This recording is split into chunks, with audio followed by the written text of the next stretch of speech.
नमस्कार।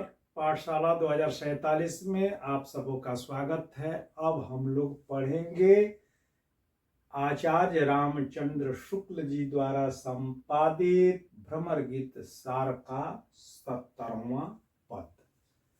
तो हम माने बात तुम्हारी, तो हम माने बात तुम्हारी ऊधो, तो हम माने बात तुम्हारी।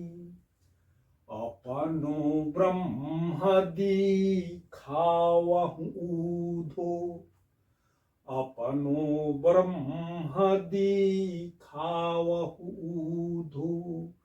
मुकुट पीताम्बर धारी ऊधो, माने बात तुम्हारी।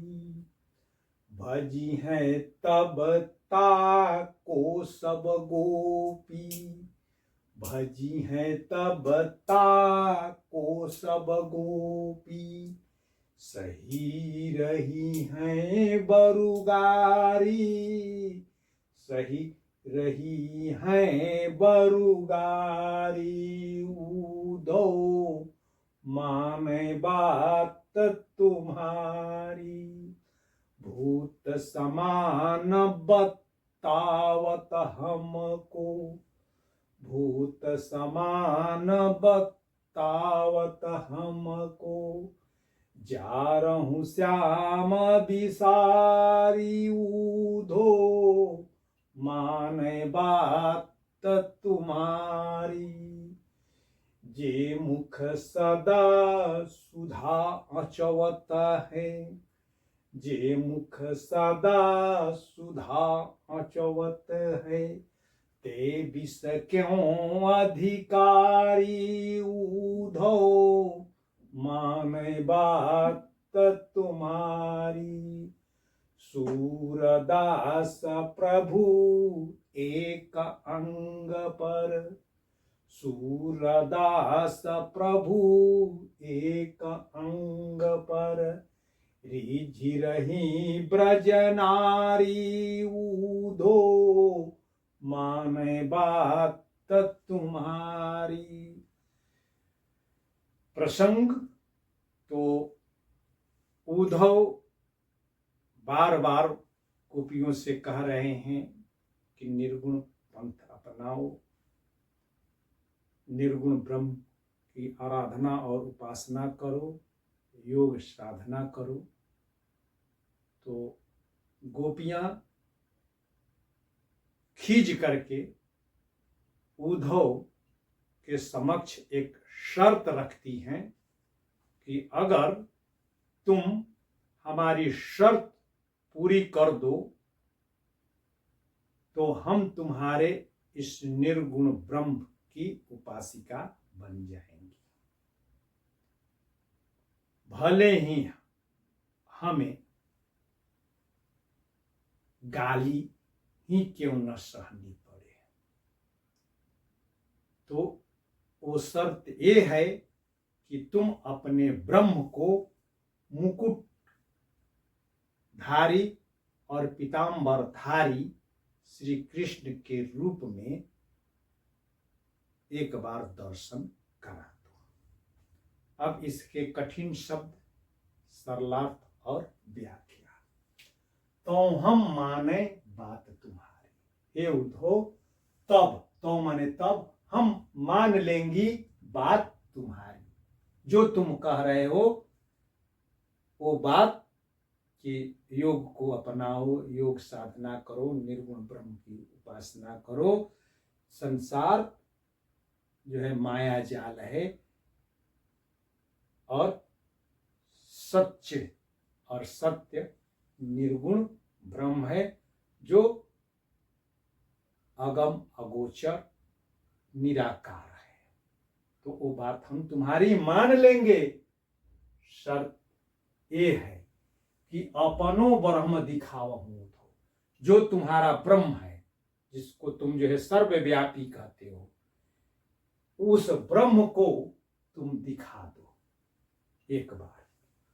किस रूप में? मुकुट और पीतांबर धारी, मोर मुकुटधारी के रूप में और पीतांबर वस्त्र धारण किए हुए श्री कृष्ण की छवि को तुम अपने उस निर्गुण ब्रह्म में दिखा दो। तब जो है भजी है तब ताको सब गोपी। तब अगर वह निर्गुण ब्रह्म मोर मुकुटधारी और पीतांबरधारी के रूप में अगर साकार हो जाएगा, तब ताको यानी कि उसी को सभी जो है गोपियां भजेंगी, उन्हीं की आराधना और उपासना करेंगी, भले ही सही रही है बरुगारी।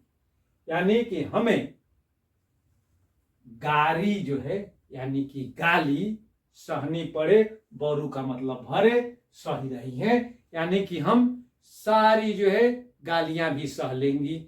हमारे ऊपर जो भी आक्षेप आएगा, हमारे ऊपर जो है चरित्रहीनता का जो दोषारोपण होगा, उसको भी हम लोग सह लेंगी, अगर तुम अपने उस निर्गुण ब्रह्म को मोर मुकुट और पीतांबरधारी के रूप में हम दर्शन करा दो। और जिस ब्रह्म को तुम भूत समान बतावत हमको, तुम्हारे ब्रह्म जो है क्या है? तुम कहते हो भूत के समान है, यानी कि आकारहीन है, निराकार है, छाया रूप में है। तो उस छाया रूपी ब्रह्म को अपनाने की बात हमको जो है कह रहे हो, किस शर्त पर? श्याम को विसार करके, यानी कि विसार यानी कि जो है भूल करके हमें निर्गुण को अपनाने की बात कर रहे हो। यह निर्गुण को अपनाने की बात कहना हमें जो है और अधिक जो है चारहूं माने जला रहा है।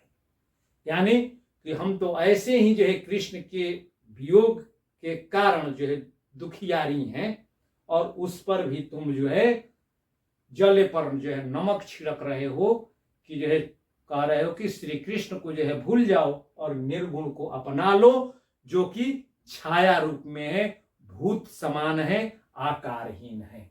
अरे हम उस श्याम को कैसे भला विसार सकती हैं, क्योंकि ये हमारे जो है मुख सदैव से, जे मुख यानी कि हमारे ये मुख सदा सुधा अचवत है, सदैव जो है श्री कृष्ण के जो है सुंदर सलोने मुख से जो है निश्रित निकले हुए जो है सुधा यानी कि जो है अमृत रस का जो है अमृत रस से जो है आचमन करती हैं, उसका जो है पान करती हैं।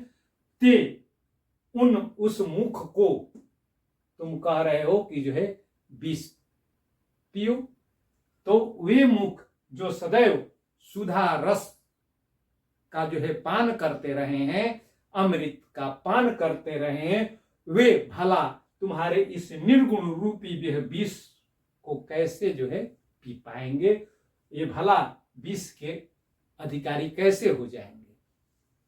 तो सूरदास जी कहते हैं कि गोपियां कहती है कि उद्धव से कि हे उद्धव, हमारे प्रभु श्री कृष्ण है, और उन श्री कृष्ण के एक एक अंग पर पैर के नाखून से लेकर के उनकी जो है शिखा पर और उनके सिर पर जो है जो मोर मुकुट है, उस मोर मुकुट के पंख के शीर्ष तक हम गोपियां रिझी, हम सारी गोपियां रिझी हुई हैं, रिझ रही ब्रजनारी।